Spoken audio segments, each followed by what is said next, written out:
চিত্র হলো দুনিয়ার ভিতরে কোথাও শান্তি নাই।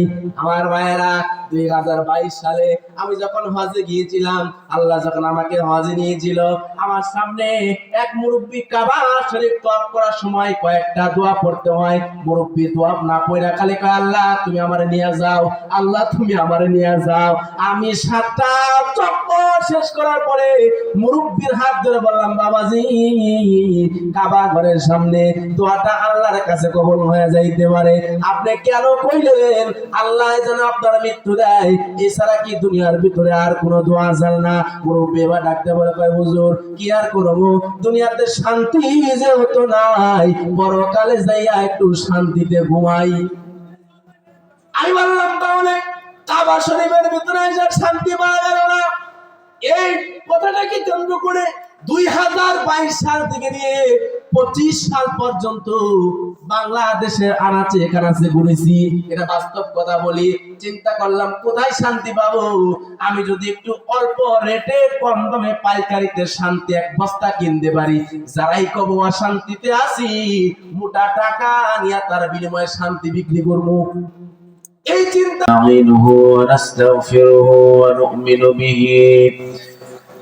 ونتوكل عليه ونعوذ بالله من شرور أنفسنا ومن سيئات أعمالنا من يهده الله فلا مضل له ومن يضلل فلا هادي له ونشهد أن لا إله إلا الله وحده لا شريك له ونشهد أن سيدنا وسندنا وحبيب ربنا وطبيب قلوبنا وأولانا ومولانا محمدا عبده ورسوله الذي أرسله إلى الناس كافة بشيرا ونذيرا وداعيا إلى الله بإذنه سراجا وقمرا منيرا أما بعد فقد قال الله تبارك وتعالى في كلامه المجيد وفي فرقانه الحميد أعوذ بالله من الشيطان الرجيم بسم الله الرحمن الرحيم وقضى ربك ألا تعبدوا إلا إياه وبالوالدين إحسانا وقال صاحب القرآن سيد الأنام صلى الله عليه وسلم المرأة إذا صلت خمسها وصامت شهرها وأحصنت فرجها وأطاعت بالها فلتدخل في أي باب من الأبواب الجنة شاءت رواه البخاري في تعليقه أو كما قال النبي صلى الله عليه وسلم وقال رسول الله صلى الله عليه وسلم الكيس من دان نفسه وعمل لما بعد الموت والعاجز من أتبع نفسه هواها وتمنى على الله رواه الترمذي في جامعه آمنت بالله آمنت بالله صدق الله مولانا العظيم وصدق رسوله النبي الأمي الكريم ونحن على ذلك لمن الشاهدين والشاكرين والحمد لله رب العالمين اللهم صل على محمد وعلى آل محمد كما صليت على إبراهيم وعلى آل إبراهيم إنك حميد مجيد اللهم بارك على محمد وعلى آل محمد كما باركت على إبراهيم وعلى آل إبراهيم إنك حميد مجيد আর ভাইরা এবার আসেন এই যে মহান আল্লাহ পাক তার ভালোবাসার চাদর দ্বারা আবৃত করে আপনার এবং আমার মতো নগণ্য গোলামকে যে একটা জান্নাতের পরিবেশের ভিতরে আল্লাহ পাক নিয়ে আসলেন, এই পরিবেশের ভিতরে যে আমরা বসতে পেরেছি আমাদের লাভ হয়েছে না অনেক বড় লস? কিরকম লাভ? লাভের যে তুলনাটা এটা আমি আপনাদের সামনে বয়ান করে শেষ করতে পারবো না। তবে এই মজলিসের ভিতরে যে আমরা বসেছি, দুনিয়াবি একটা লাভ আপনি আমার কাছ থেকে জেনে নেন। সেই লাভটা হলো, মনে করেন এই শীতকে অপেক্ষা করে আমরা যে বসছি, আল্লাহ পাক আপনাকে আমাকে যদি একটা নেকিও না দেয়, ধরেন কথাটা, একটা নেকিও মহান আল্লাহ আপনার এবং আমার আমলনামায় দিল না, কিন্তু যতক্ষণ পর্যন্ত এশার পর থেকে নিয়ে অর্ধরাত্রি পর্যন্ত বসে থাকবো এই জায়গায়, কমাস্তব নেকি না হইলে গুনাহ হওয়ার কোনো সম্ভাবনা নাই। কথা বলেন? এখানে কেউ চুরি করবে না, কেউ গীবত করবে না, কেউ মিথ্যা বলবে না। সুতরাং এখানে বসলে আমরা আমাদের আমলনামায় যদি মহান আল্লাহ একটা নেকিও না দেয়, কমপক্ষে যতটুকু সময় আমরা বসছি এটা একটা গুনাহ মুক্ত পরিবেশ। এটা কি মুক্ত পরিবেশ ভাই বলেন? গুনাহ মুক্ত পরিবেশ। তবে হ্যাঁ, কথার সাথে আরেকটা কথা বলতে চাই, কেন মহান আল্লাহ এই জায়গার ভিতরে বসতে নেকি দিবে না, কি পরিমাণ সওয়াব আছে সেটা তো পরের কথা, কিন্তু সংক্ষিপ্ত কথা হলো এই যে মজলিসের ভিতরে যে আমরা বসছি, দুই একবার কি সুবহানাল্লাহ পড়ি নাই?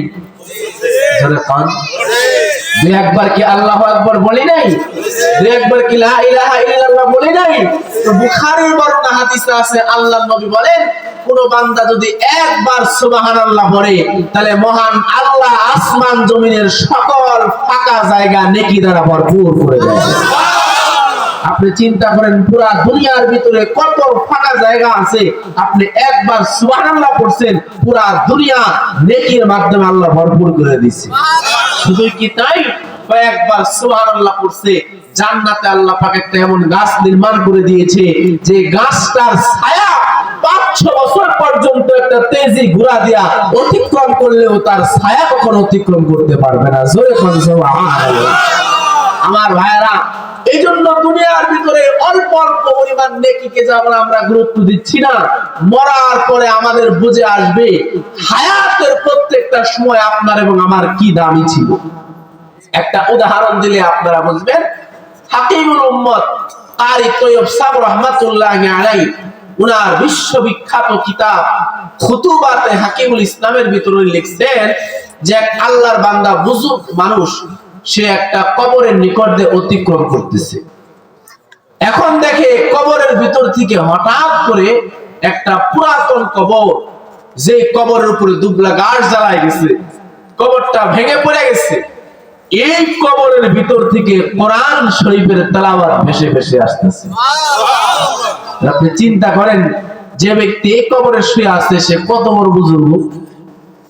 এই অবস্থা দেখে আল্লাহর বান্দা এবার আশ্চর্য হয়ে বলছে সুবহানাল্লাহ। এই একটা শব্দ বলবার পরে কবরের ভিতর থেকে এবার মাইয়াতের জবান মহান আল্লাহ খুলিয়া দিয়েছেন। আল্লাহ পারে কি পারে না, জোরে আওয়াজ দিয়ে বলা লাগে। এবার কবর থেকে মাইয়াত ডাকতে বলে, প্রতীক ভাই, আমার কবরের ভিতরে কোরআন শরীফের তেলাওয়াত তোমার কানে যাওয়ার পরে সুবহানাল্লাহ তুমি কেন বললা, এটা কি জানতে পারি? আল্লাহর বান্দা দুনিয়ার ভিতরে যে চলাফেরা করতেছে সে বলে ভাইজান যে মানুষ মারা যাওয়ার 6 মাস পরে তার গায়ের মধ্যে কোনো মাংস টুকরা খুঁজে পাওয়া যায় না, চোখ গুলা যার পচিয়া যায়, গায়ের হাড্ডি গুড্ডা আস্তে আস্তে পচে যায়। কিন্তু তুমি এমন অবস্থার ভিতরে এই যে একটা পুরাতন কবরের ভিতর থেকে তুমি যে কোরআন শরীফের তেলাওয়াত করলা, এটা দেখিয়া আমি আমার মহান আল্লাহর বরত্ব বর্ণনা করলাম।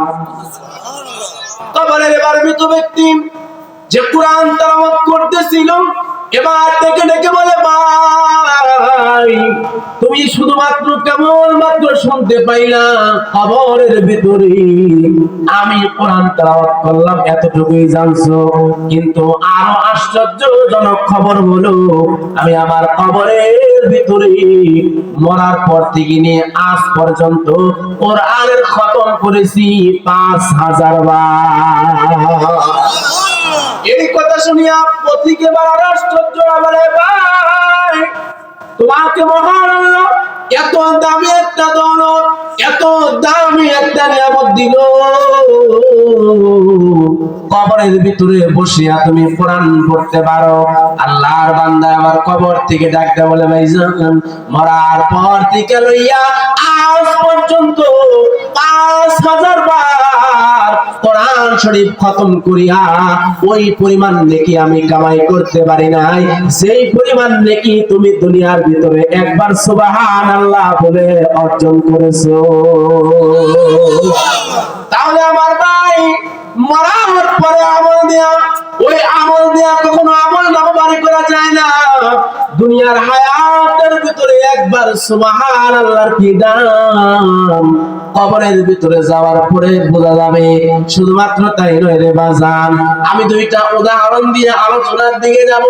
এই তাম দুনিয়ার ভিতরে হযরত আদম নবী থেকে নিয়ে আমাদের নবী পর্যন্ত যতগুলা পয়গম্বর মহান আল্লাহ দুনিয়ার ভিতরে দিয়েছেন রে বাবা, কোন পয়গম্বর রে আমার আল্লাহ একসাথে নবী আবার একসাথে বাদশা বানায় দুনিয়াতে দেয় নাই।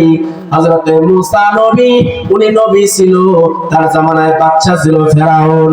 আবার হযরত ইব্রাহিম যেই জামানায় নবী ছিল ওই জামানার বাদশা ছিল নমরুদ। আমার ভাইরা দেখা গেল কোন নবীরে আমার আল্লাহ তাম দুনিয়ার ভিতরে বাদশা আর নবী বানাইয়া একসাথে আমার আল্লাহ বানায় নাই, কিন্তু এমন একজন পয়গম্বর ছিল যাকে আমার আল্লাহ নবী বানানোর সাথে সাথে তাম দুনিয়ার বাদশা বানায় দিয়েছে।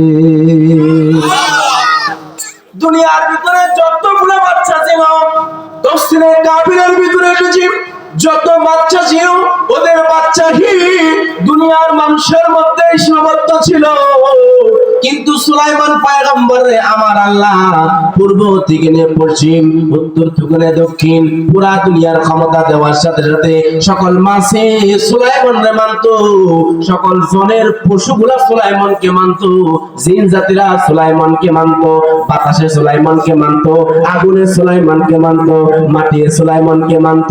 মানার কারণে সুলাইমান পয়গম্বরকে আমার আল্লাহ দুনিয়ার সব থেকে বড় বাদশা বানায় দিয়েছে।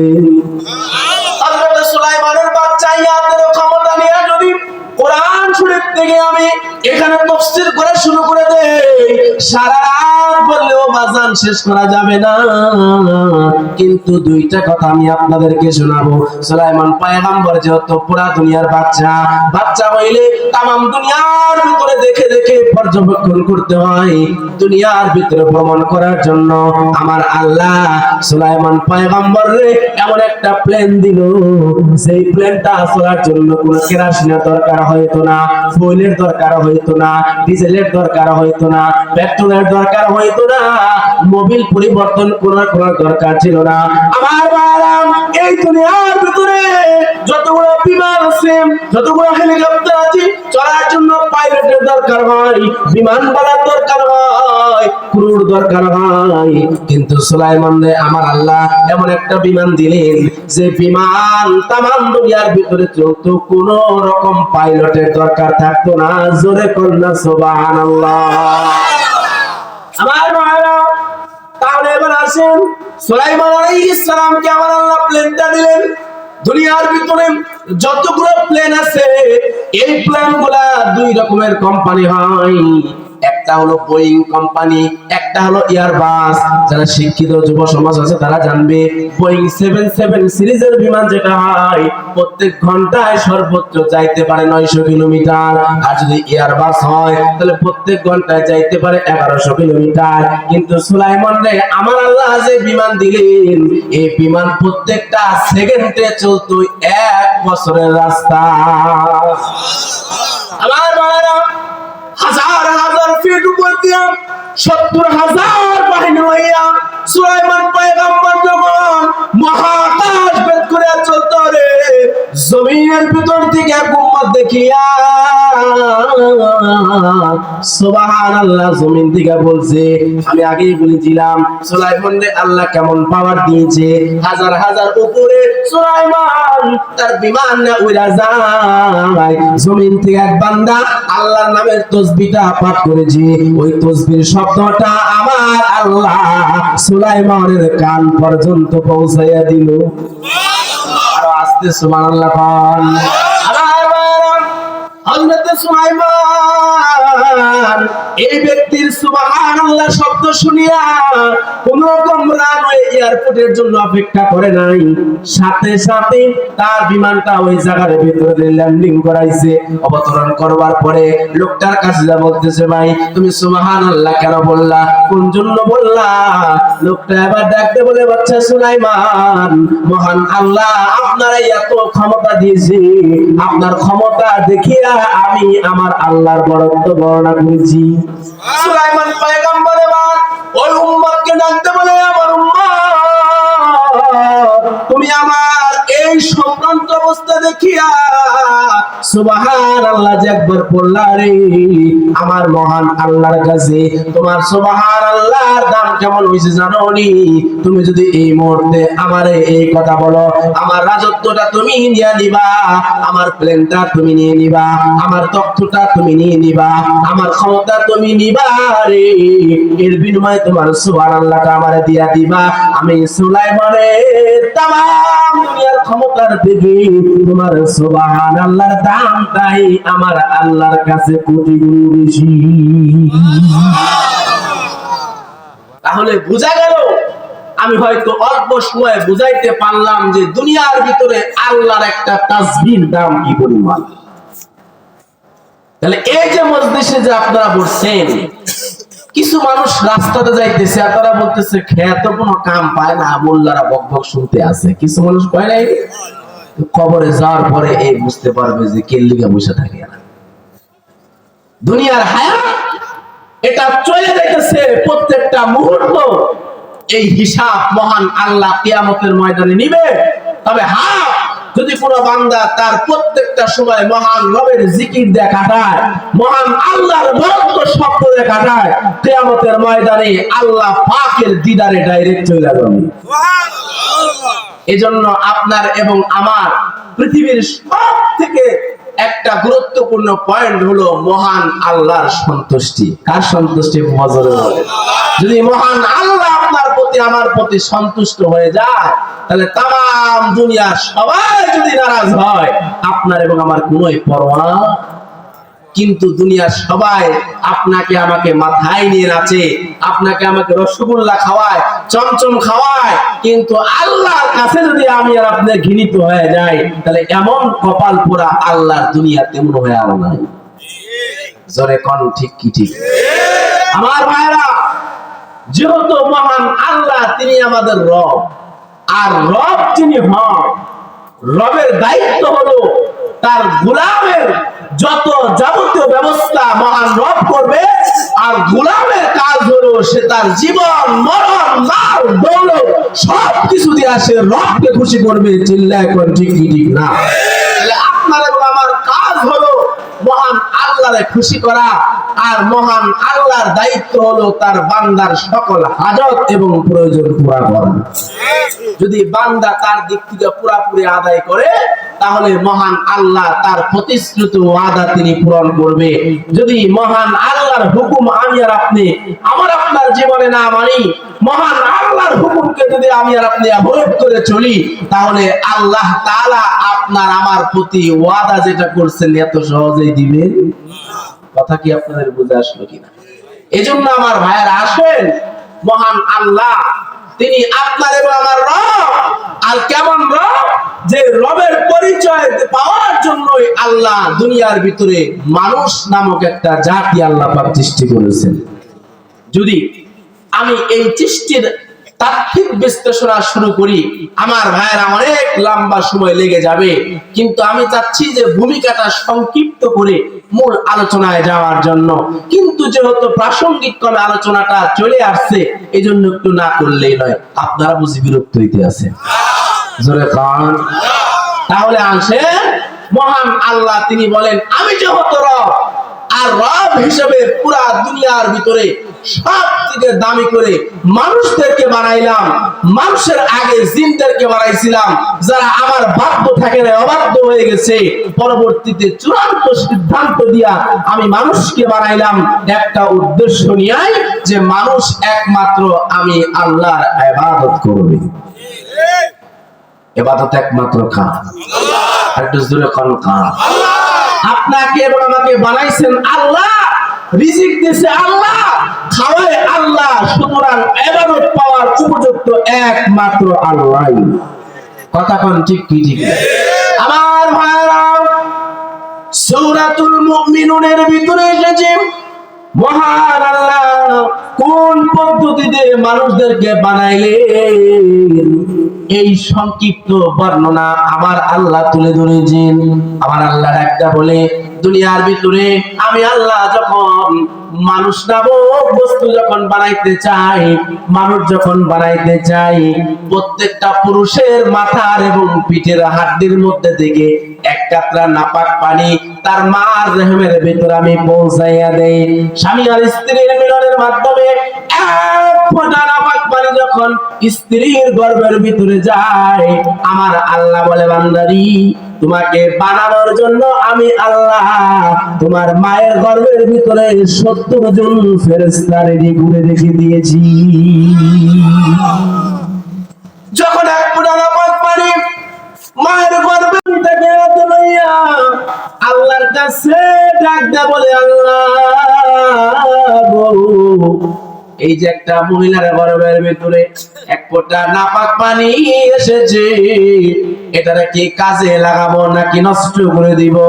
আল্লাহ যদি কয় কাজে লাগাও, তাহলে ফেরেশতারা কাজে লাগায়। আর যদি বলে না গো, এটাকে দুনিয়ার ভিতরে আমি আল্লাহ পাঠাবো না, নষ্ট করে দাও, এটা নষ্ট করে দেয়। আমার বাজার এবার দেখা গেল 70 জন ফেরেশতারা 40 দিন মেহনত করতে করতে ওই এক ফোঁটা নাপাক পানিটাকে আমার আল্লাহ পরিবর্তন করিয়া একটা রক্তের টুকরা বানায় দেয়। আমার 40 দিন মেহনত করার পরে ওই এক টুকরা রক্তের টুকরাকে আমার আল্লাহ গোশতের টুকরা বানায়া দেয়। আবার 40 দিন যাওয়ার পরে গোশতের টুকরাটাকে আমার আল্লাহ হাড্ডি বানায়া দেয়। ফেরেশতারা বারবার জিজ্ঞাসা করে, আল্লাহ কেমনে বানাবো? হাত যে 2টা দিব, আঙ্গুল কি সবকিছু মিলা 10টা থাকবে নাকি 2-1টা বাড়ায় দিব?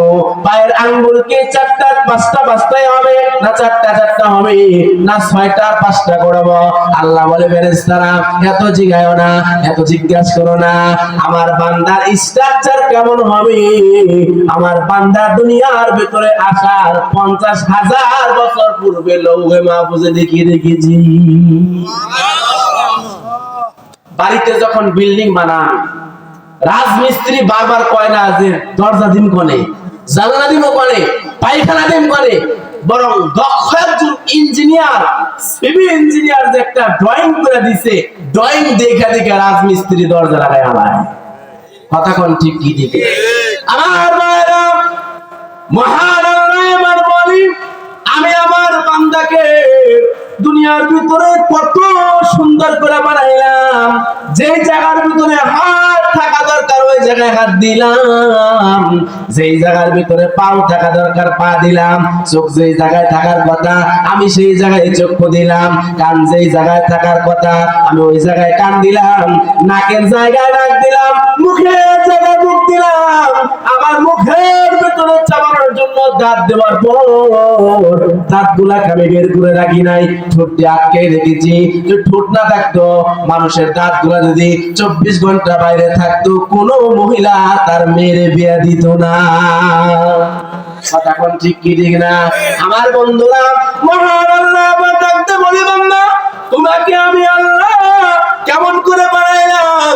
তামাম দুনিয়ার ভিতরে যত মাখলুক গুলো আমি বানাইলাম, মানুষ যখন সুন্দর বনে যায় হরিণ দেখা কয় কত সুন্দর করে আল্লাহ হরিণ বানাইছে। হরিণ তখন ডাকতে কয়, মানুষ রে, তোর চোখে আমি সুন্দর, তুই আমারে সুন্দর বললি, কিন্তু মহান আল্লাহ আমার সুন্দর হওয়ার ব্যাপারে কোরআনের ভিতরে কোনো দলিল দিছে না। আমি যদি বলি তুতা পাখি সুন্দর, পাখিও ডাকতে বলে না আমি সুন্দর, তুমি বললে হবে না। আল্লাহ তো এই কথা বলে নাই। দুনিয়ার যত মাখলুক আবার আল্লাহ বানাইলেন, কাউকে আমার আল্লাহ সুন্দরের সার্টিফিকেট দেয় নাই, কাউকে আল্লাহ শ্রেষ্ঠত্বের সার্টিফিকেট দেয় নাই, কিন্তু মহান আল্লাহ মানুষ নামক তার প্রিয় বান্দা বানাইয়া কোরআনে কারিমের ভিতরে আমার আল্লাহ 4টা কসম খায়া বলে, অবশ্যই মানুষকে আমি সুন্দর করে বানাইলাম। জোরে কন্যা সুবহানাল্লাহ। আল্লাহ রাব্বুল আলামিন পবিত্র কোরআনে বলেন, ওয়াত-তিন ওয়াজ-যাইতুন ওয়া তুরি সিনিন ওয়া হাদাল বালাদিল আমিন লাকাদ খালাকনাল ইনসানা ফি আহসানি তাকওয়িম।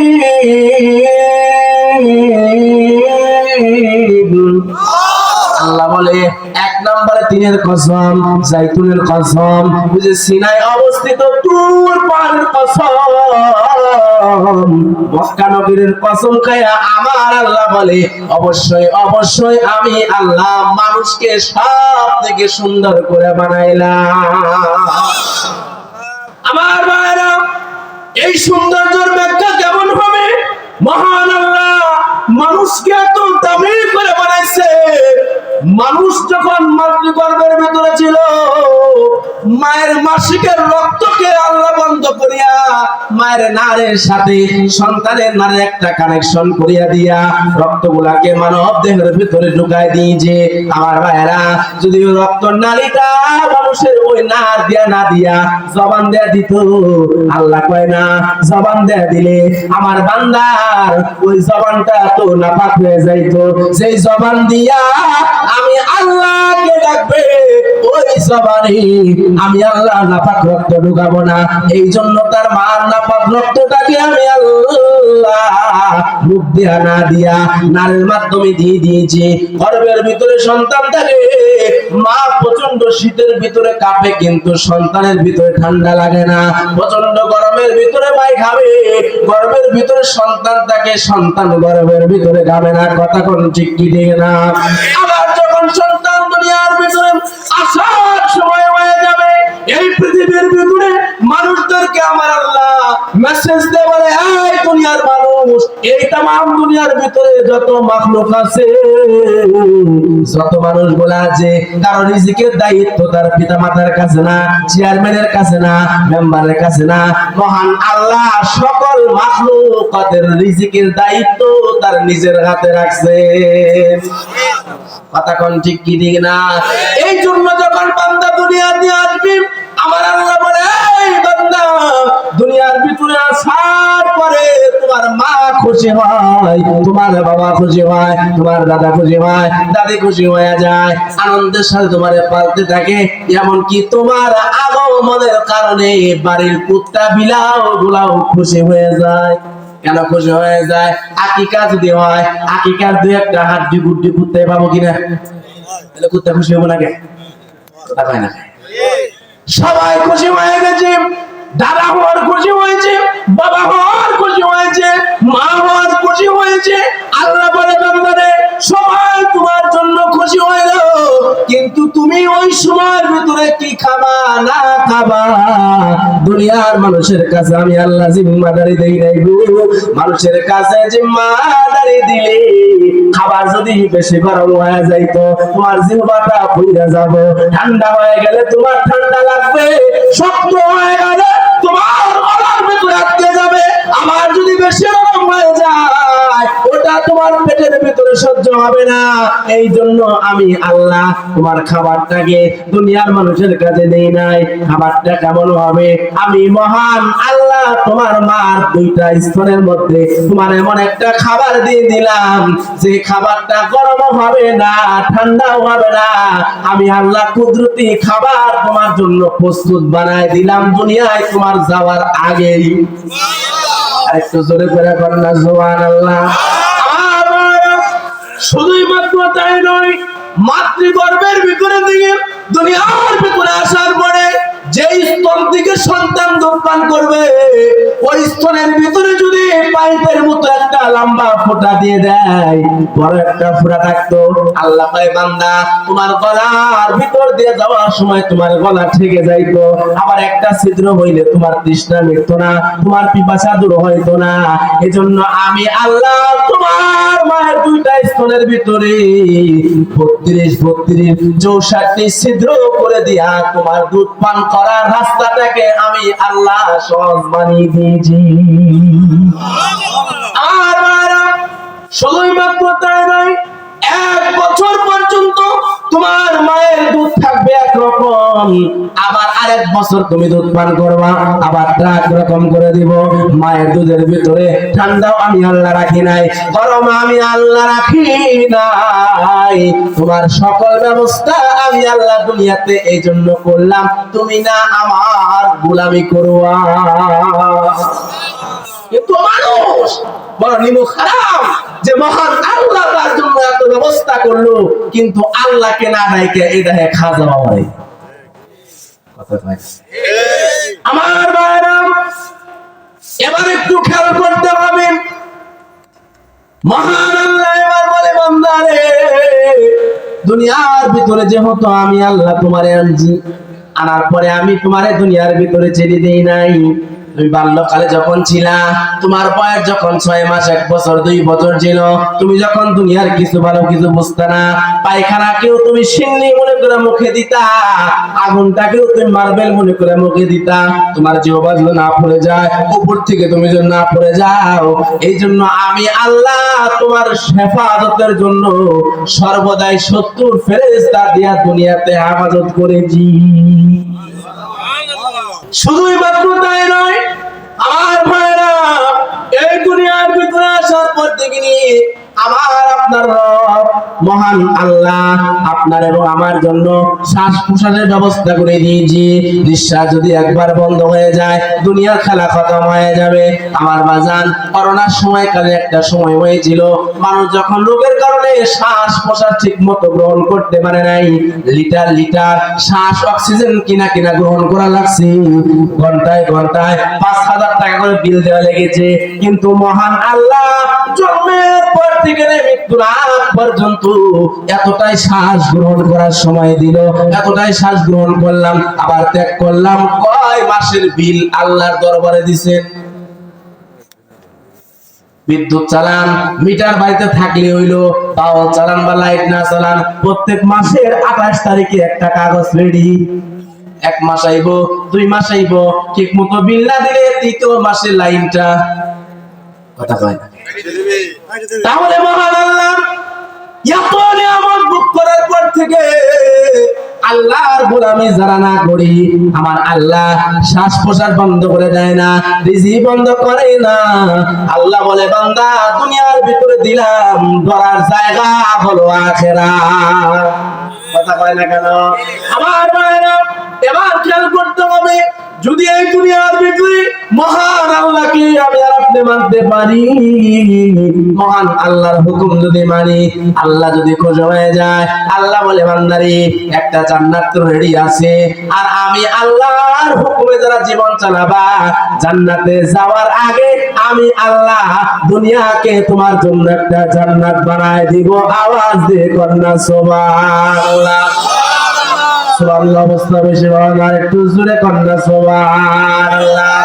আমার ভাইরা, এবার একটু খেয়াল করতে হবে, তাম দুনিয়ার ভিতরে ঘুরে ঘুরে বিশেষ করে বাংলার জমিনে টেকনাফ থেকে তেতুলিয়া, রূপসা থেকে পাতুরিয়া, সারা বাংলার জমিনে এমন কোন জেলা নাই যে জেলায় এই নগণ্য গোলামরে আল্লাহ ঘুরায় নাই। প্রত্যেকটা জেলায় গিয়া বয়ান করেছি, প্রত্যেকটা বিভাগে যা বয়ান করেছি। আমার ভাইরা, পুরা বাংলাদেশের চিত্র হলো, বাংলাদেশের মানুষ সব সময় বলে শান্তি নাই, অশান্তিতে আছি। এবং কিছু কিছু জায়গায় গেলে স্লিপ দাঁড়াই দেখায় হুজুর আজকে এমন ওয়াজ একটা দিবেন যে ওয়াজের মাধ্যমে এলাকার প্রত্যেকটা যুবক যুবতী যেন তার পিতা মাতার খেদমত করে, পিতা মাতারে মানে। এর মানে বোঝা গেল এখনকার বাংলাদেশের পোলাপানেরা, ছেলে মেয়েরা পিতা মাতার খেদমত করে না। কথা কোন জোরে ঠিক কি ঠিক না? আবার কিছু এলাকায় গেলে স্বামীরা এবার স্লিপ দেয়া বলে হুজুর যাই করেন তাই করেন, লাস্টের 10টা মিনিট মহিলাদেরকে নেওয়াজ করেন যাতে মহিলারা স্বামী ভক্ত হয়। বোঝা গেল এখনকার মা বোনেরা স্বামীরে মানে না। শুধুমাত্র তাই না, আবার কিছু এলাকায় গেলে কয় হুজুর একটু ভালো বক্তব্য দিন, এলাকার মুরব্বী মাতাব্বর যেন মানুষ মানে।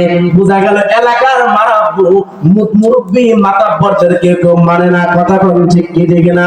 এর মানে তাম দুনিয়ার একটা চিত্র হলো দুনিয়ায় কেউ কাউরে মানে না, আরেকটা চিত্র হলো দুনিয়ার ভিতরে কোথাও শান্তি নাই। আমার ভাইয়েরা, 2022 সালে আমি যখন হজে গিয়েছিলাম, আল্লাহ যখন আমাকে হজে নিয়েছিল, আমার সামনে এক মুরব্বী কাবা শরীফ তওয়াফ করার সময় কয়েকটা দোয়া পড়তে হয়। মুরব্বী দোয়া না পড়া খালি কয় আল্লাহ তুমি আমারে নিয়ে যাও, আল্লাহ তুমি আমারে নিয়ে যাও।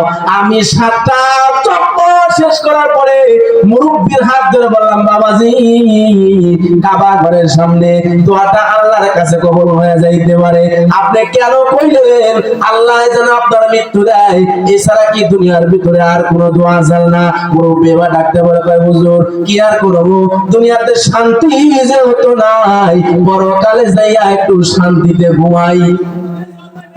আমি বললাম তাহলে কাবা শরীফের ভিতরে এসে শান্তি পাওয়া গেল না। এই কথাটাকে কেন্দ্র করে 2022 সাল থেকে নিয়ে 25 সাল পর্যন্ত বাংলাদেশের আনাচে কানাচে ঘুরেছি। এটা বাস্তব কথা বলি। চিন্তা করলাম কোথায় শান্তি পাবো?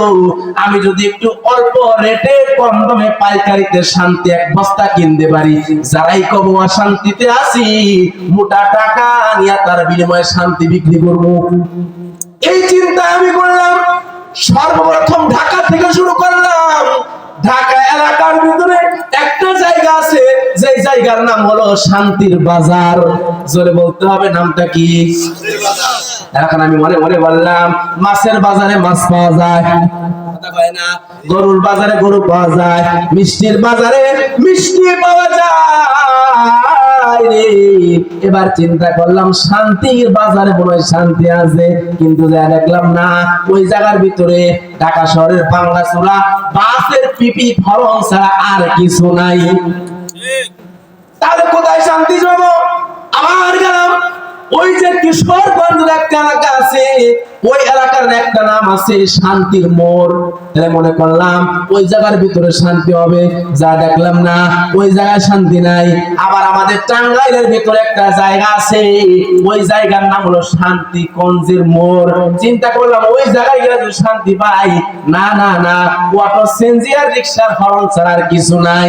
তাহলে তামাম দুনিয়ার ভিতরে শান্তি নাই। আর একটা কথা হলো দুনিয়ার ভিতরে কেউ কাউরে মানে না, এর কারণটা আছে না নাই?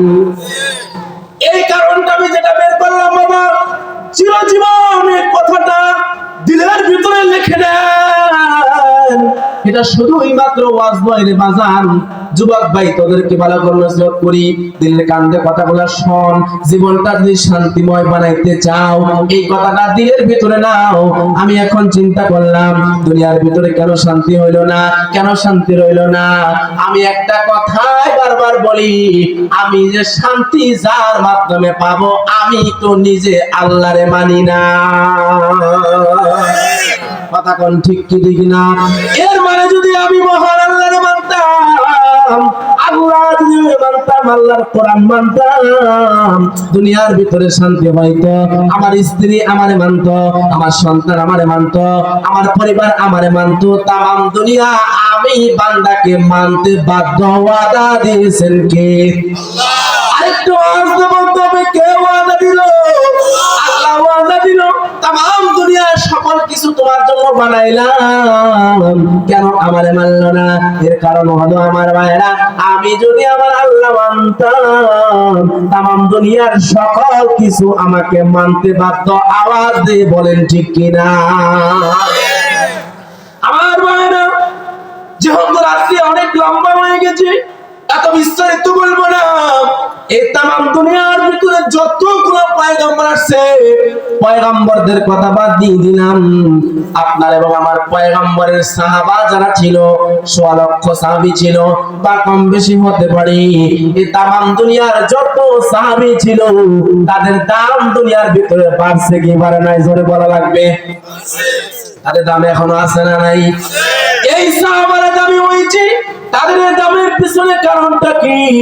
এই সাহাবায়ে কেরাম তারা কি আল্লাহ মাইরা দামি নাকি আল্লাহ ছাইরা? আওয়াজ দিয়ে বলেন।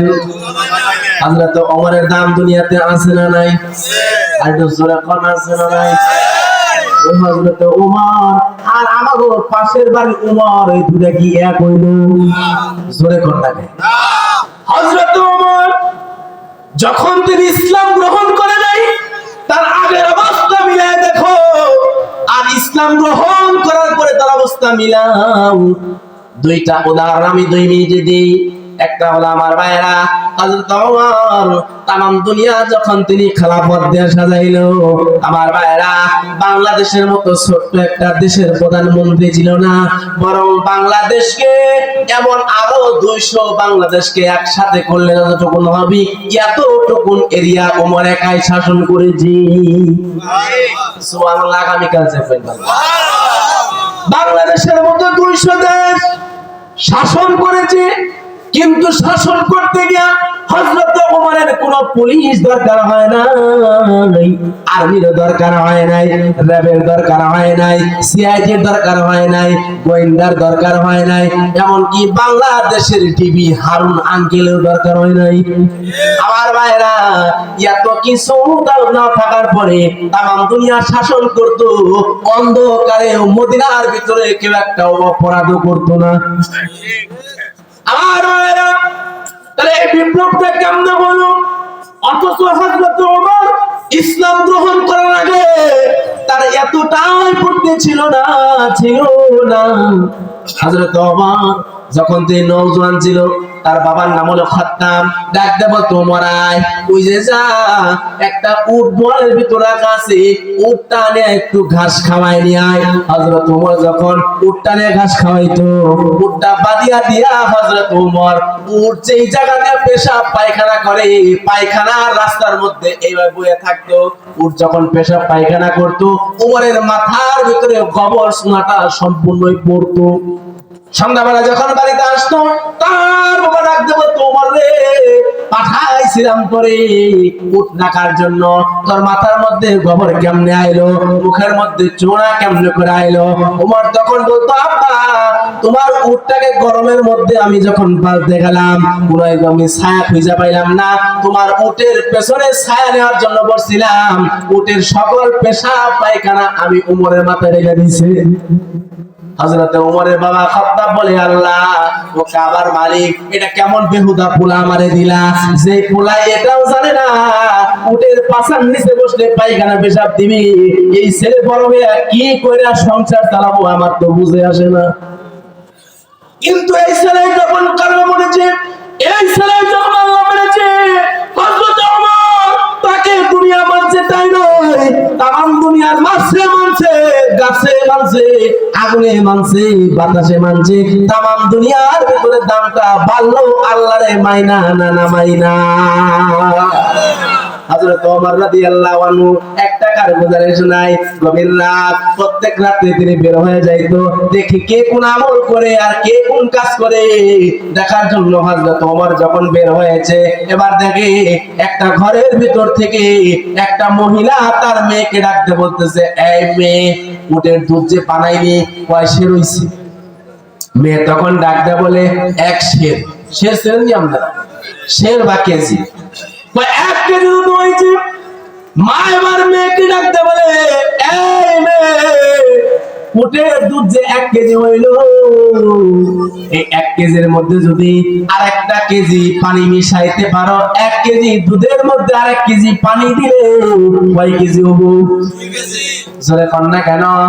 মেয়ে এবার ডাকতে বলে, মাগো, আপনি যে উটের দুধের মধ্যে পানি মিশাইতে বলেন, এই পুরা দুনিয়ার খেলাফতের জামানা কার কাছে জানা আছে? কয় কে? ওমরের কাছে। কয় ওমর যদি জানতে পারে দুধের মধ্যে পানি মিশাইয়া বাজারে নিয়ে আসি, তোমারও কল্লা থাকবে না, আমারও কল্লা থাকবে না।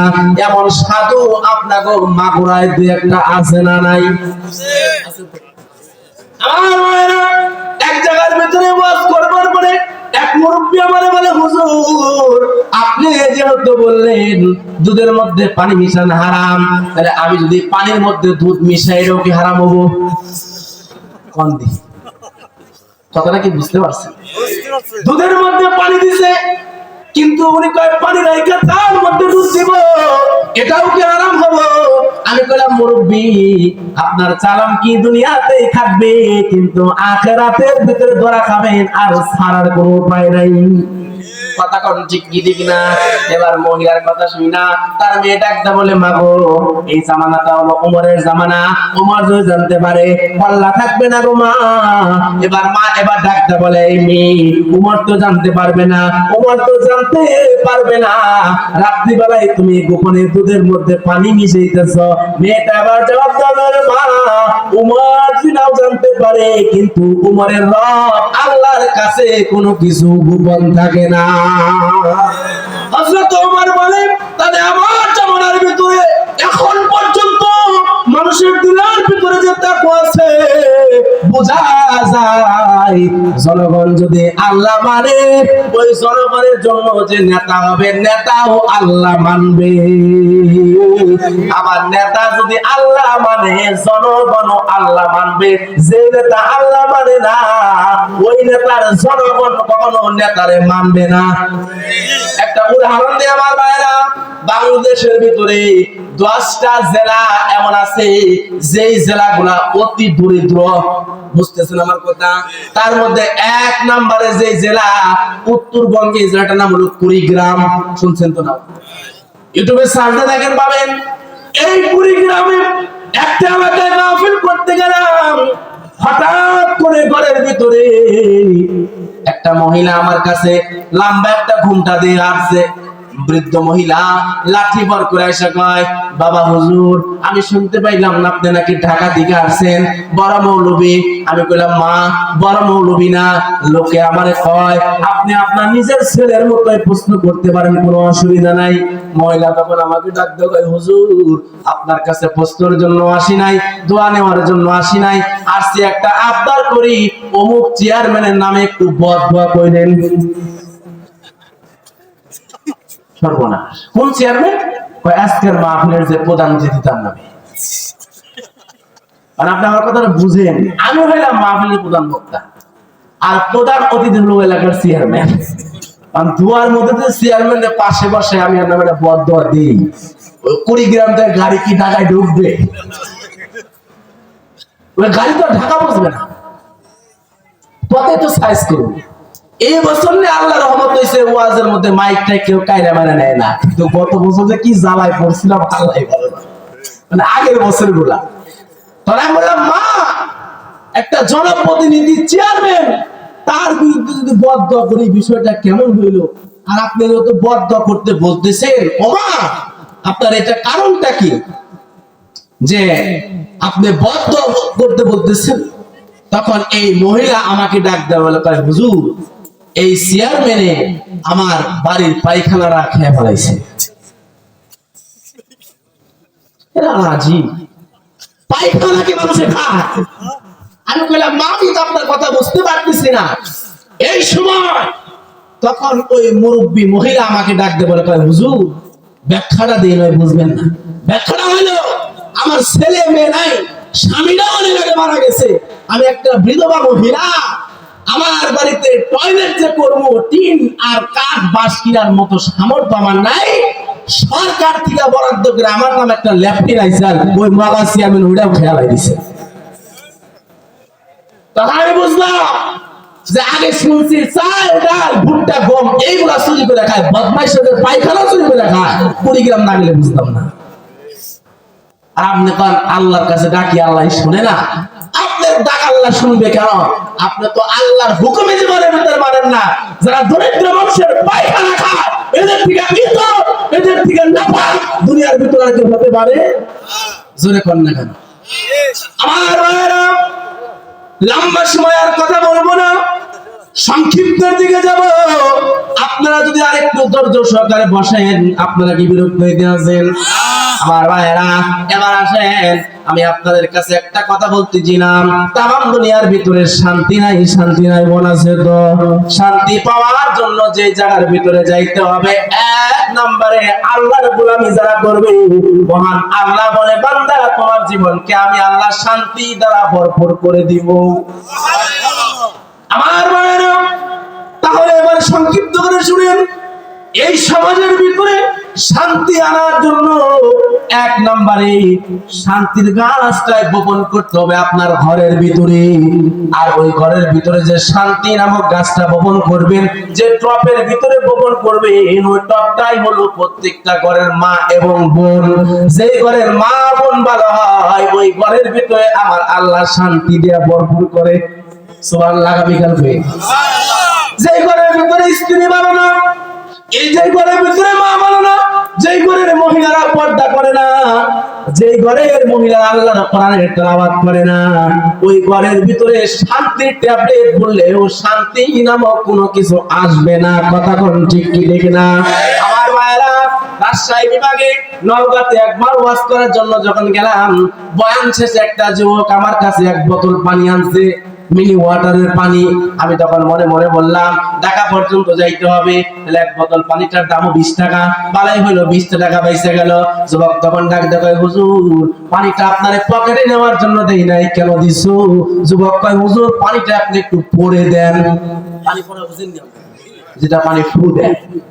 আমি বললাম তোমার চেহারাও ভালা, রোগের কোনো ছায়াটাও তোমার গায়ের মধ্যে নাই, পানি পড়া তুমি করবো নাকি বেলা? কয় হুজুর কলেজ লাইফে লাইন গার্ড করে একটা সুন্দরী মেয়েদিকে ডেকেছিলাম, 2টা মাস ভালো হয়ে গেছে, কিন্তু 2 মাস পরে রূপের আগুনে জ্বলে আমি শেষ। পানিটা এমন ভাবে পড়ে দেন যাতে করে ওইটা খাওয়ালে আমার ঘরের বউ ভালো হয়ে যায়। তখন আমি ওরে বললাম, বাবা এই যে এখানে আসো। ওরে ডাক দেখ কাছে বসাইয়া ওর পানির বোতল ওরে হাতে দিয়ে বললাম, তোর পানিটা নে, আর এই যে তোর আমি 100 টাকা দিলাম, তুই এটাও নে, তুই পানিটা পয়লা দে, যাতে করে আমি আমার বউরে খাওয়াইলে আমার বউরা ভালো হয়। আমি বললাম পানি পয়লা যদি বউ ভালো করা যাইতো, তাহলে এই দুনিয়ার ভিতরে আল্লাহর কোরআন আনার কোনো দরকারই ছিল না। পানি পড়তো আর প্রত্যেকটা ঘরের বউ তার স্বামীর মানতো। কথা কোন ঠিক কি? এলাকায় চেয়ারম্যান হইলে বেশি সম্মান দেয়, বক্তা হইলে সম্মান দেয়, নেতা হইলে সম্মান দেয়, পীর হইলে সম্মান দেয়, কিন্তু ঘরের বউ এত সম্মান দিয়ে হারে না। কথা কোন না কেন? একটা উদাহরণ দিয়ে বিরক্ত হইলেন না আপনারা? এক ঘরের মহিলা তার স্বামীর পীর, এখন বাইরে সবাই পীর মানলে কেউ বউ কয় তুই আমার কসুর পীর, ও দিয়ে আকাশ দিয়ে উড়ে আজকে দেখলাম বিকালে উড়ে গেল, আর তোমার কি কারামতি, ছাতা তুমি উঠতে পারো না। কয় বিবি তুমি কি জানো না আজকে সন্ধ্যায় যে উড়লো ওইটাই তো আমি। কয় ও এই জন্য তো দেখলাম মান একদিকে বেহাকে উড়লা, তাই না? তাহলে বিবির কাছে বাবা হয় তো ঘরের মেয়েরা যদি পর্দা নিষেধ হয়ে যায়, তাহলে ওই ঘরের ভিতরে বরকত আসবে, কোনো সন্দেহ নাই। আমার ভাইরা মন চাইতেছে অনেক কথা আপনাদের সাথে বলি, কিন্তু সুযোগ নাই, তারপরেও কিছু না বললেও নয়। আমার ভাইরা শান্তি কেমনে আসবে? আজকে মা বোনদেরকে যে আমরা বিয়ে শাদী গুলা দেই, বা ছেলেদেরকে যে বিয়ে শাদী করাই, এর ভিতরে কি কোরআন হাদিসের কোনো নীতিমালা আছে? কেমন নীতিমালা? নবী আলাইহিস সালাম বলেন, মহিলার চেহারা দেখো না, মহিলার ধন্তবত দেখো না, বংশমর্যাদা দেখো না, মহিলা দিনদারি হইলে ওইটারে বিয়া কইরো, তোমার জীবনটা আল্লাহ পাক ভরপুর কামিয়াব দান করবে। কিন্তু আমরা এখন বর্তমানে কি দেখি জানেন? প্রথমে যে দেহে মেয়ের চামড়াটা ধরা আছে কিনা, কথা বলে না, চামড়া যদি কালা হয় তাহলে প্রথমেই বাপ, চামড়া ধরা হলে তারপরে দেখে মেয়ের বাবার সম্পত্তি মাগুরা শ্রীপুরে চকে কয় ডিসেম্বর আছে, কথা কোন ঠিক কি, গরু কয়টা আছে, এমনকি টয়লেটে বদনা কয়টা আছে মগা, এটাও খেয়াল করে দেয়। তারপরে দেখে কোন বংশের, সর্বশেষ দেখে যে এই মহিলারা ভাঙ্গাচুরা কণ্ঠে কোরআন শরীফের ফাতিহা পড়তে পারে কিনা। যদি সূরায়ে ফাতিহা পড়তে পারে আর বাকি ফর্সা বাবার সম্পত্তি আছে কয় মেয়া, এটাই ফার্স্ট ক্লাস, কথা কয় না। ওই যে সিরিজে কোরআন শরীফটা ছোটকালে মা শিখায় দিল, বিয়ার আগের দিন লাল কাপড় দিয়ে প্যাকেট করে যে আলমারিতে ঢুকাইছে, আর মা বাপ মরার আগের দিন পর্যন্ত আর কোরআন খুলে না। কথা দুই একজন শিক্ষককে বাকি দিল, তাহলে বুঝা গেল যে কোরআন দিয়ে জীবন করতে হবে। এখনকার সমাজের মা বোনেরা বা আমরা মা বোনদেরকে শিক্ষাই দিই শুধু কোরআনটা বিয়া দেওয়ার জন্য, বিয়াও শেষ, কোরআন পড়াও শেষ, এই জন্যই সংসারের ভিতরে শান্তি, কথা কোন ঠিক কি ঠিক না। আরেকটা কথা বলি, সেটা হলো ছেলে আর মেয়ের গার্জিয়ান অভিভাবক যারা আছে তাদের একটা সমস্যা। সেই সমস্যাটা হলো যে আমরা আজকাল তো মাশাআল্লাহ মনে হয় যৌতুকের আর চিনি না, নাকি বলেন আপনারা? হ্যাঁ, মুখ দিয়ে অনেকের কালা হয়ে গেল। কিন্তু কথা শুনে, আমার কথাটা শুনেন, এই কথা জীবনেও শুনেন নাই, শুনেন, উড়েন না, উড়েন না। আমি চ্যালেঞ্জ করে বলতে পারি, বাংলাদেশে এখন আর যৌতুকের কারবারই চলে না। একটা উদাহরণ দিই, বিরক্ত হইেন না। টাঙ্গাইলের একটা মেয়ে আর ছেলের বাড়ি হলো নেত্রকোনা, ছেলেও দিনদার মেয়েও দিনদার, এই দুইজনের বিবাহ পাকাপোক্ত যখন হবে, ওই জায়গার ভিতরে আমি নালায়ক উপস্থিত ছিলাম। তো ছেলের বাপ মেয়ের বাপের হাত ধরে বলতেছে, বিয়ে সাহেব আমার ছেলেটাও দিনদার, আপনার মেয়েটাও দিনদার, সুতরাং আপনার কাছে কোনো আরজি নাই, চাওয়া পাওয়া নাই, আপনি শুধু বিসমিল্লাহ বইলা আপনার মেয়েটাকে আমার ছেলের হাতে তুলে দেন। কথাটা ভালো না খারাপ? তাহলে মোটামুটি বিয়ে ফাইনাল। আমি কই ছাইরা দেমা কান্দা বাসি, বিয়া পড়া ল্যাংজেহারি। এমন সময় এক মুরব্বী দাঁড়ায় কয়, আমার দুইটা কথা আছে। আমি কই বুড়া পেলার শয়তানের বুড়া হয়নি, সব বুড়াই না। তখন বললাম, আপনি আবার কি বলবেন? তখন ওই মুরব্বী ছেলের বাপকে মেয়ের বাপকে উদ্দেশ্য করে বলতেছে, কই বিয়ে সাহেব বেশি চাওয়া পাওয়ার কিছু নাই, চাবো না কিছু, ছেলের অনেক আছে, কিন্তু আমার ভাতিজার বাড়ি সেই নেত্রকোনা আর আপনার মেয়ের বাড়ি টাঙ্গাইল, এত লম্বা রাস্তা, একটা আবদার রাইখা গেলাম, যদি সম্ভব হয় ছেলের রাস্তাটা একটু খাড়া করে দিন।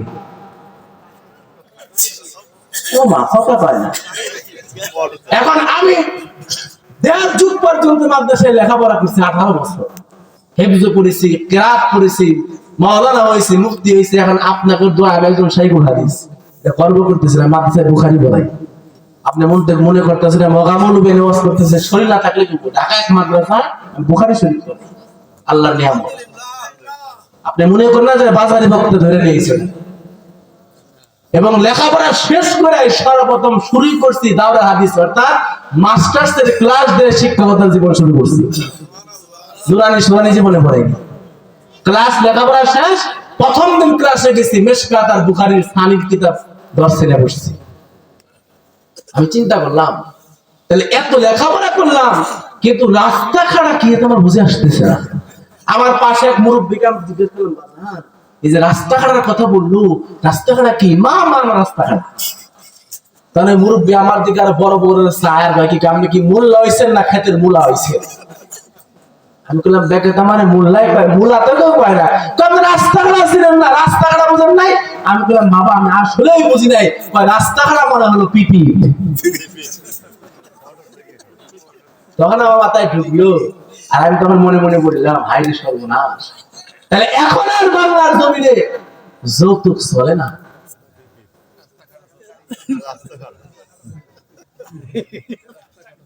এখন আর বাংলাদেশে কি চলে না? তাহলে যৌতুক এটা পুরাতন ভার্সন, ওল্ড ভার্সন। এই যুবক মলার মতো যে বলেছিস কথা বসলে, একটা আছে না ওল্ড ভার্সন, আর একটা নিউ ভার্সন। তাহলে যৌতুক এটা নিউ ভার্সন, এই ওল্ড ভার্সন, আর রাস্তাঘাট হলো কি মোটরসাইকেল নিউ ভার্সন। তোরা যদি এরকম যৌতুক নিয়ে বিয়ে করিস, তাহলে মনে করবি তোর বউ কথায় করে তোরা খালি রাত্রি দেখো খাট দেখে মারা দিন যে খাটের শুই সারাটা দিন আমার বাপের থেকে কিনা কোনটা নিয়ে বিয়ে করবি?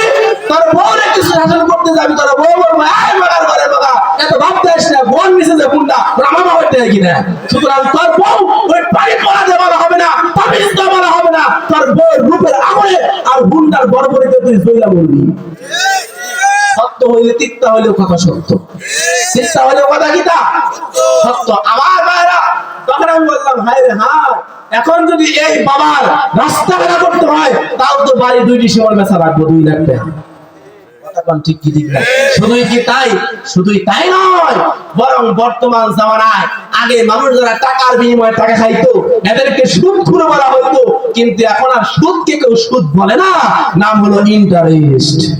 এই যে দেখো নাম কি ইন্টারেস্ট। আবার যারা কিছু হাজি নামের পাজি সারা জীবন বদমাশি বাটপারি সবকিছু করে আইছে, এখন হজে ঠিক আইছে, এখন আর কয় সুদ মুদ খাইলে হবো না, ইসলামী ব্যাংকে টাকা রাখলে প্রতি মাসে দিব, নাম হলো মুনাফা।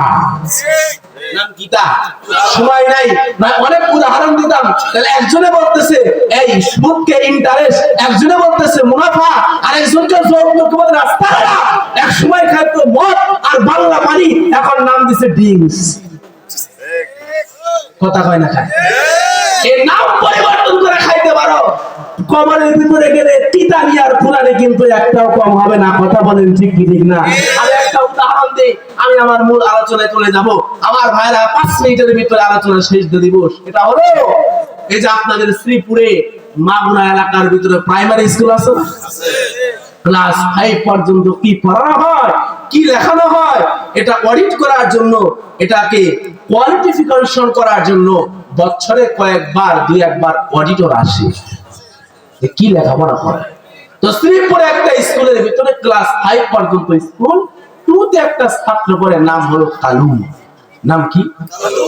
এই কালু আবার এই ক্লাস 2 তে পড়ে 8 বছর ধরে। কথা বুঝেন নাই? তাহলে কয় নম্বরের ছাত্র?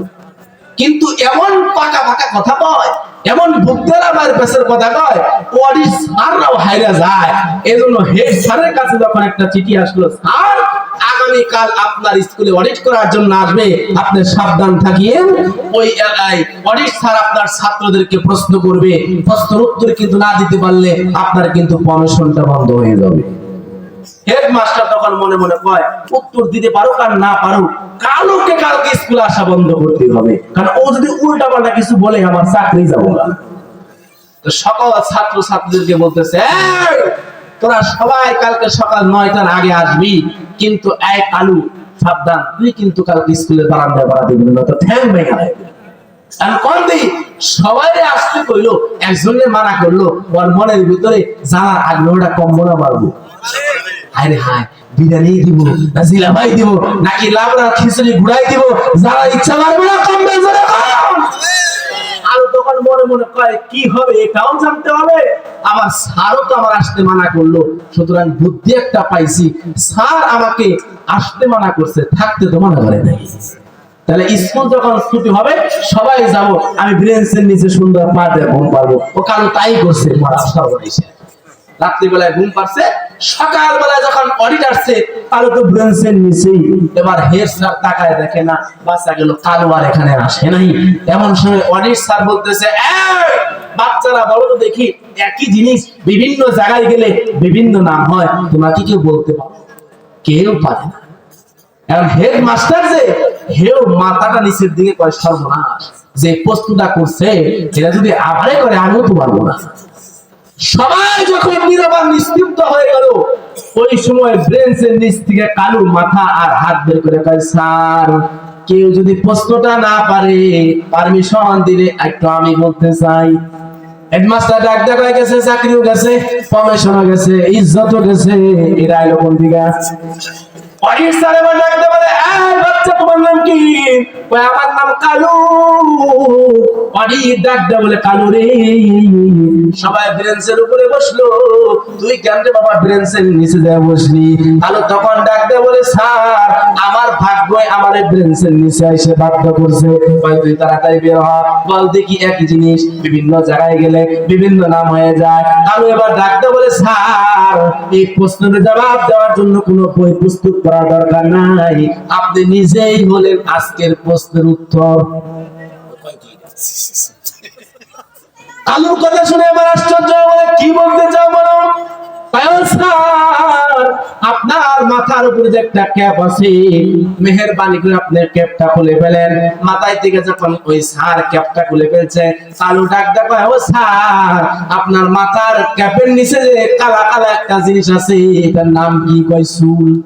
তাহলে স্যার এবার বলেন পায়ের কথা, আপনার ক্যাপের নিচে যদি থাকে তখন তার নাম হয়ে যায় চুল, ওই ক্যাপ থেকে যদি একটু নিচে নামে, 4 আঙ্গুল নিচে নামে, নাম হয়ে যায় ভুরু। কথা কোন ঠিক কি ঠিক না? ভাই স্যার ভুরু থেকে যদি একটু নিচে নামে নাম হয়ে যায় চোখের পাপড়ি। কথা কোন ঠিক কি ঠিক না? ও স্যার আমার যদি পাপড়ি থেকে আরেকটু নিচে নামে নাম হয়ে যায় মোষ। মোষ থেকে যদি একটু নিচে নামে নাম হয়ে যায় দাড়ি। আর দাড়ি থেকে একটু নিচে নামে নাম হয়ে যায় বুকের পশম। এবার অডি স্যার জিব্রাইলটা বসিয়ে দুইটা হাত তোর করে বলে কালু রে মাথার ক্যাপের নিচের থেকে নিয়ে গেঞ্জির তোর পর্যন্ত যা আছে সবকিছু বললি, মানাও গেছে শোনাও গেছে, ইজ্জত এখন পর্যন্ত যায় নাই, কিন্তু ব্রেক ফেল করিয়া তুই যদি এখন ওই গেঞ্জি থেকে প্যান্টের নিচে যাস ইজ্জত কিন্তু কারো থাকবে না। কথা কোন ঠিক কি দেখে না? এবার অডি স্যার ডাকতে বলে কেরা রে এই স্কুলের হেড স্যার এটারে বানাইছে, কালু তো একমাত্র স্কুলের হেড স্যার হওয়ার যোগ্য। কালুকে এবার ডাকতে বলে তুই প্রশ্নগুলো কই বললি? আমি তো বিসিএস ক্যাডারে যখন হইতে গেলাম তখন পড়েছিলাম বাংলাদেশের ভিতরে মূল নদী হলো 4টা, ব্রহ্মপুত্র, একটা হলো যমুনা, পদ্মা, মেঘনা। এখান থেকে যত শাখা প্রশাখা বের হয়েছে, আপনাদের মাগুরা এলাকার একটা নদীর নাম কোন দি? হ্যাঁ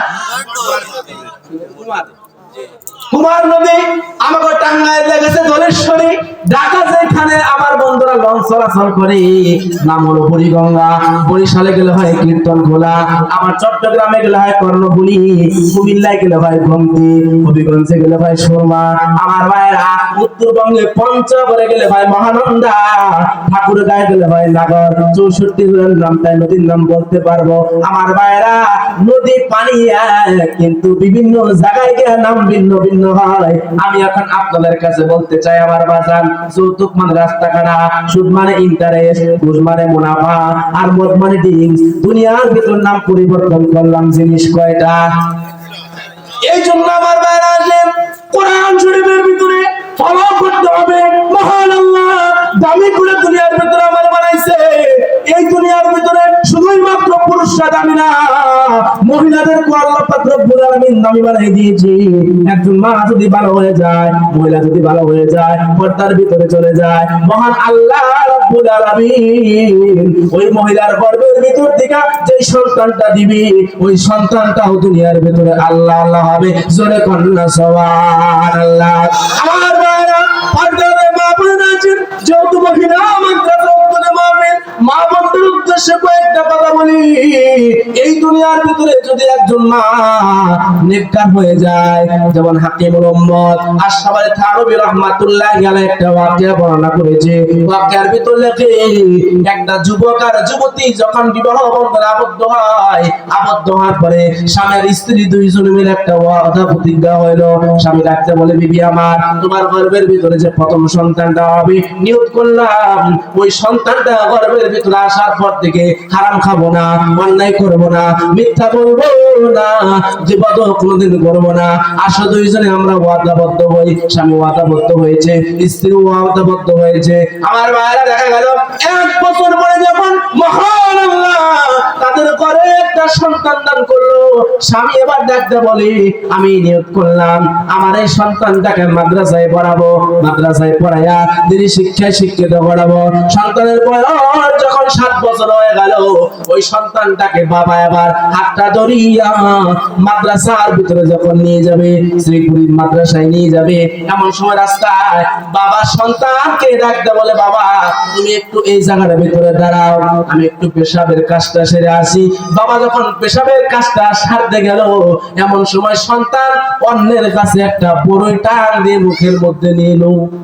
আমার ভাইরা বলেন তো দেখি, অন্যের গাছের ফল বিনা অনুমতি খাওয়া বৈধ আছে তো? জোরে কর না কেন?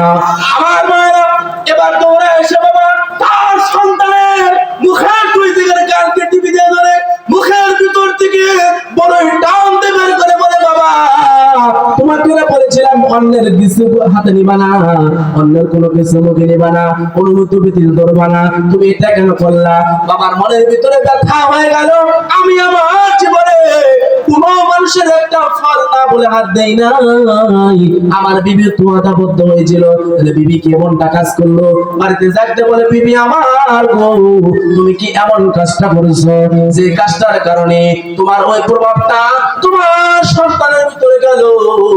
বিবি তখন ডাকতে বলে, প্রাণের স্বামী না না না, আমি কারো গাছের ফল খাই নাই, আমি কারোর সাথে গীবত করি নাই, বেনামাজিদের সাথে চলি নাই, নামাজ কাজা করি নাই। ও আমার স্বামী গো, বিশ্বাস করেন আপনার সন্তান আমার গর্ভে আসার পরে একটা দিনও আমি তাহাজ্জুদ কামাই দিই নাই। স্বামী এবার বলে, না তোমার কোন একটা ভুল হইতেছে আমার বেবি, একটু খেয়াল করে দেখো তো, আমার সন্তান যখন তোমার গর্ভের ভিতরে ছিল গো, এমন সময় কি তুমি কোনো অন্যায় কাজ করেছিলে কিনা?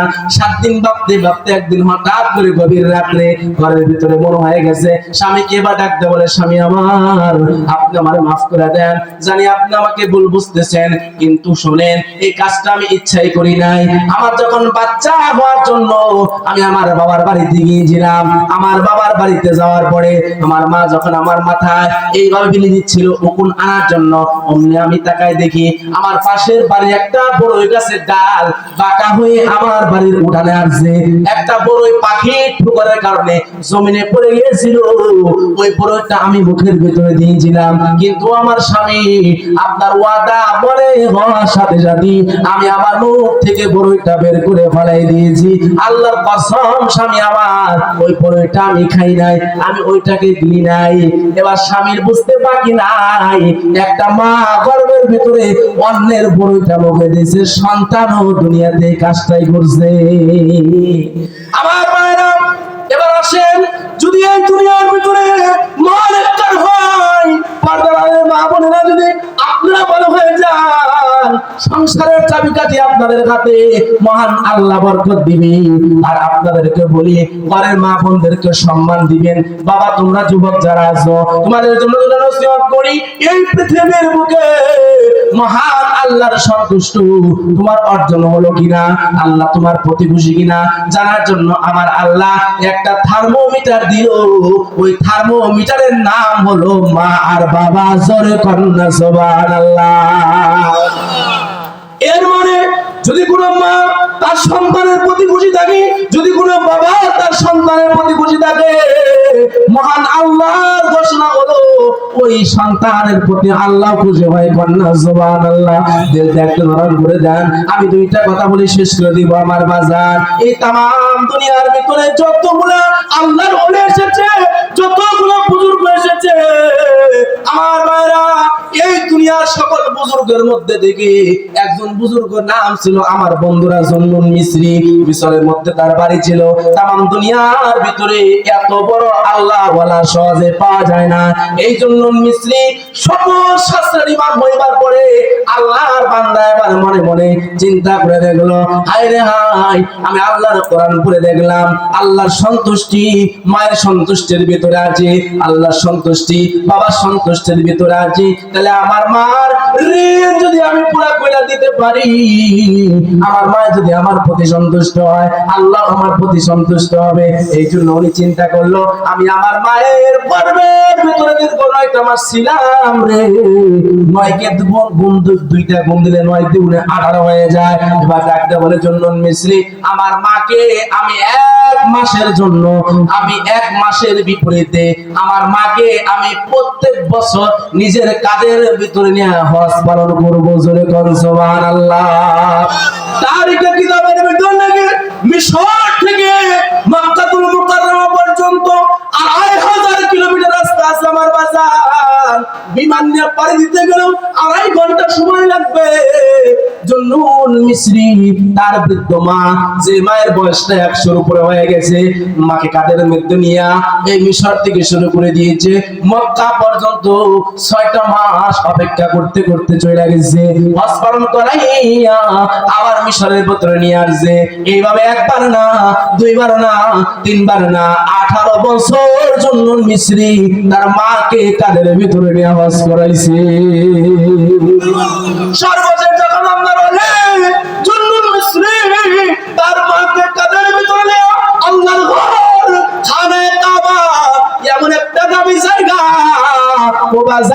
যারা যান নাই তাদেরকে আমি বুঝাইতে পারবো না। কাবার দরজা যেই জায়গায় রাখা আছে তার সাইডে হজরে আসওয়াদ, তার সাইডে একটা জায়গা আছে নাম হলো মুলতাজাম। এই মুলতাজামের ভিতরে যদি কোনো আল্লাহর বান্দা দাঁড়াইয়া একটা দোয়া করতে পারে, আমার আল্লাহ ওই দোয়াটা কখনো ফিরে দেয় না। সুবহানাল্লাহ। আস্তে করে এখন জন্নুন মিসরি আমার ভাইরা মাকে কাঁধের ভিতর লইয়া আল্লাহর দরবারে 2 হাত তুলে বলে, আল্লাহ আমি আমার মায়ের খেদমত করতে পারবো কিনা জানি না, মায়ের ঋণটা আমি পরিশোধ করতে পারবো কিনা জানি না গো আল্লাহ, কিন্তু আমি ভেবে দেখলাম আমার মা দীর্ঘ 9টা মাস আমাকে গর্ভের ভিতরে রেখেছে, এর বিনিময়ে আমি আমার মাকে 18 বছর পর্যন্ত কাঁধের ভিতরে লিয়া তোমার ঘরের ভিতরে আমি মেহমান বানায় হজ করাইছি। ওগো আল্লাহ আমি তোমার কাছে জানতে চাই, আমি কি আমার মায়ের ঋণটা পরিশোধ করতে পারলাম কিনা। মহান আল্লাহর পক্ষ থেকে গায়বী আওয়াজ দিয়ে জন্নুন মিসরির কানের ভিতরে পৌঁছায় দিল। কে জানো আয়েশা কানে কানে বলে, এই জন্নুন তুমি এত বড় আলেম হইয়া, এত বড় মুফাসসির হইয়া, এত বড় মুহাদ্দিস হইয়া, এত বড় আল্লাহ ওয়ালা হইয়া এমন কথা পবিত্র কাবার সামনে তুমি কেমন করে বললা গো? তুমি যে তোমার মাকে কানের ভিতর লইয়া 18 বছর হজ করার জন্য আসছো, তোমার যখন ক্ষুধা লাগছে তখন তুমি তোমার মাকে কাঁধের ভিতর থেকে নামাইছো, তোমার যখন পায়খানা দরকার হয়েছে তুমি তখন তোমার মাকে কাঁধের ভিতর থেকে নামাইছো, তোমার যখন বিশ্রামের প্রয়োজন হয়েছে তোমার মাকে তুমি তোমার কাঁধ থেকে নামায়া জমিনে শোয়াইছো।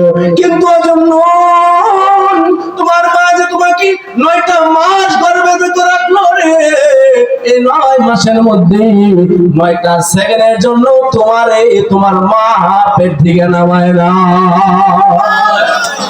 এই জন্নুন তোমার মায়ের ঋণ পরিশোধ করা তোমার দূরের কথা রে, তোমার মায়ের গর্ভের কারণের কথা দূরে বাদ দিলাম, তোমার মা যখন দুনিয়ার ভিতরে তোমার প্রসব বেদনা সহ্য করিয়া তোমার মায়ের বেদনা যখন শুরু হয়ে যায় 3 দিন পর্যন্ত মা জিহ্বায় কামড় দিয়ে ব্যথা সহ্য করে কারো কাছে বলে না, সেই দিন সন্তান আসার জন্য প্রস্তুতি নেয়, মা সবার কাছ থেকে বিদায় নেয় রে, ডাকতে বলে এই তোমরা কারা গো, আমারে বিদায় দিয়ে দাও, হয়তো আমি দুনিয়ার ভিতরে আর বাঁচতে পারবো না। 20টাকে কামড় দিয়া মা যখন সন্তান দুনিয়ার ভিতরে ভূমিষ্ঠ করে কতটা কষ্ট হয়, কতটা জ্বালা হয়, মা ছাড়া দুনিয়ার ভিতরে কারো বোঝানো সম্ভব না। আমার মায়েরা এবার জন্নুন মিসরিকে গায়বী আওয়াজে বলে দেওয়া হলো, তুমি যে তোমার মায়ের ওই যে প্রসব বেদনার সময় এই একটা সেকেন্ডের সময়ের বিপরীতে তুমি যদি 18 বার কেন, 1800 বার কেন, 18 লক্ষ কোটি বার তুই তোমার মাকে কাঁধের ভিতর লইয়া বাইতুল্লাহর ভিতরে তওয়াফ করাও, তথাপি তোমার মায়ের ঋণ কোনোদিন শোধ করা সম্ভব না। এজন্য আজকে আমার ভাইয়েরা যাদের মা নাই বাবা নাই, আজকে মারবার যদি ওয়াজ আপনাদেরকে শোনায় হয়তো কলিজা ফাইটা অনেকে কাঁদবেন, কিন্তু সেই জনম দুঃখিনী মা আর বাবা সব আপনাকে এবং আমাকে দিয়া গেল, মা বাবা খালি হাতেই কবরে চলে গেল। ওই মা বাবা কতটা অসহায় হয়ে কবরে রয়েছে। আর কবরে কোন মা বাবার সন্তান যদি দুনিয়ার ভিতরে পিতা মাতার জন্য সৎকায় খায়ের করে, দোয়া করে, আল্লাহ রাসূল বলেন এই সন্তানের দোয়া তার খায়ের এসারের সওয়াব ডাইরেক্ট মা বাবার কবরে আল্লাহ নিজে জিম্মাদারি পৌঁছায় দেয়। সুবহানাল্লাহ। আসতে বলে আমার